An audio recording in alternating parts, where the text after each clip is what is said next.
Ассаламу алейкум туугандар. Барыңыздардын келе жаткан жаңы жылыңыздар менен куттуктаймын. 10 ноябрь, 10 январь шайлоо күнүңүздөр менен келе жаткан. Шайлоону тынч аман өткөрүп алыңыздар, жаңы жылды жакшы тосуп алыңыздар. Урматтуу туугандар, мен сиздерге бир кайрылуумдун себеби эмне себептен билет кымбат болуп жатат? Эмне себептен билет кымбат болуп жатат Россияга? Тугандар, бул жерде өтө чоң коррупция, өтө чоң чөнтөгө калыңдар отурушат. Буну эмнеге биздин чиновниктер эмнеге чечишпейт? Кыргыздардын жарандарын эмнеге кыйнап жатышат? Мына мен сиздерге айтып берейин. Кыргызстандан Россияга билет канча болуп атат азыр? Өлбөдү дегенде 25 миң, 30 миңге билет аласың. 20 миңге кайра кан тапшырасың. Коронавирус болгон жок деген документ аласың. Ал кимин чөнтөгүнө калып атат? Каякта корона ошонча, мисалы үчүн ошонча 6 миллион адам бар да, Кыргызстанда 6 миллион адам бар. Ошонча кан тапшырасыңар, кан алат силерден, башыңардан дагы кан алат, бүт бардык жериңерден кан алып, анан кийин 30 миң, 25 миң элден канын соруп, элди кыйнап, анан кийин Россияга жөнөтүп атат. Авиакасса, аэропорттун директору ким, бирок билбеймин. Новиков премьер-министр, ее президент Талант Мамытов, мен сиздерге кайрыламын да. Ушу маселени тез аранын ичинде чечип бербейсиздерби? Канчалаган кыргыздын адамдары ошол жакта жүрүшөт, кыйналышып Кыргызстанда. Буяка келип иштешпейби?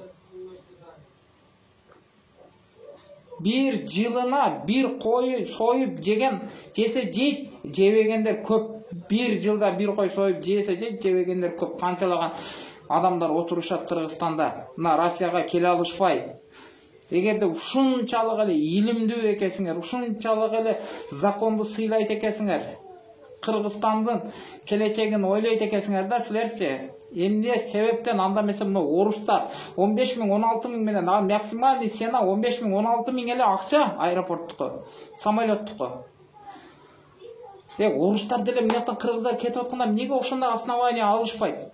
Эмнеге бар о кан тапшыр, мынандай кыл деп айтышпайт?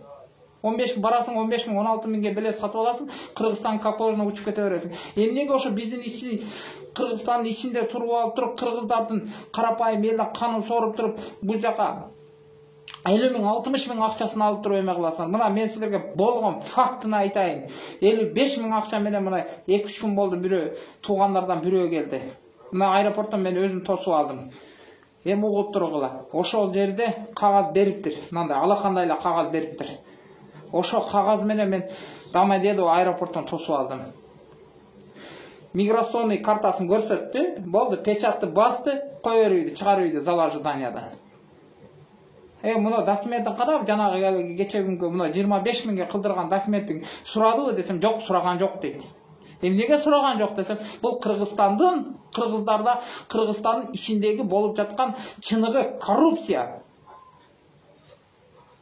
Бети жоктор, оңбой калбагыла, авиакассада иштегендер, аэропорттун директору оңбой калбагыла, кыргыздарды кичине ойлогула, уяты жоктор, Мен Садыр Жапаровду шайлаймын, бирок 100% шайлаймын, Садыр Жапаровду колдоймун. Бирок деген жери бар да, бул маселе ушул боюнча кете турган болсо, аэропорттун директору көзүң ба ачык эле айтайын, тууганым. Ушу маселени чечкиле, кыргыздарды кыйнабагыла, кыргыздардын канын сорбогула, антипчи. Bir gana uyat bu şermende 50 ming akçanı kim beredi? 50 ming akçanı kim beredi? Kim tavat? Kaysı kırgız, kaysı karapayımdın üyünün. Bu жерге Россияга бүт карапайым элдин балдары келет. Bir байдын акчасы көп, dün миллионерлердин, депутаттардын балдары келип иштебейт. Баягы эле баягы 1 килограмм унга жетпей, же 1 килограмм сахарга жетпей, 200 грамм ет алып, үйүндө эттеп жашап аткан адамдардын карапайым элдин балдары гана келип бул жакта иштешет.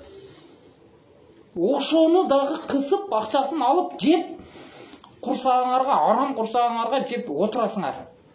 Уят, түшүргүлө сен аэропорттун жол кранын түшүргүлө. Урматтуу Талант Мамытов, сизге кайрылып кетемин. Акчаны түшүргүлө. Аэропорттун директору